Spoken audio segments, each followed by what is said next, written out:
মন্ত্রিসভার বেশ কয়েকজনকে বোমা হামলার হুমকি। কুয়াশায় চাল চুইয়ে পানি, আর কত হয়রানি।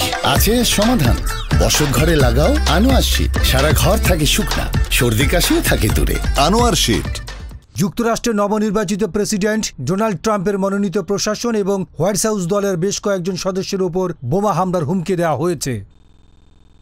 মার্কিন গোয়েন্দা সংস্থা FBI বলেছে তারা অসংখ্য বোমা হামলার হুমকি এবং এ বিষয়ে মিথ্যে ফোন কলের তথ্য পেয়েছে। টার্গেটকৃত বাড়িতে পুলিশের উপস্থিতি যাচাই করতেই এই ভুয়া ফোন কল করা হয়েছিল, এ খবর দিয়েছে অনলাইন BBC।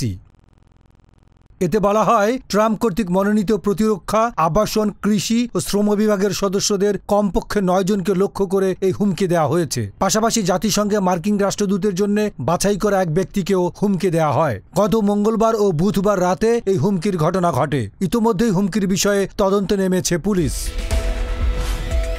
আন্তর্জাতিক ডেস্ক, গণমানুষের আওয়াজ।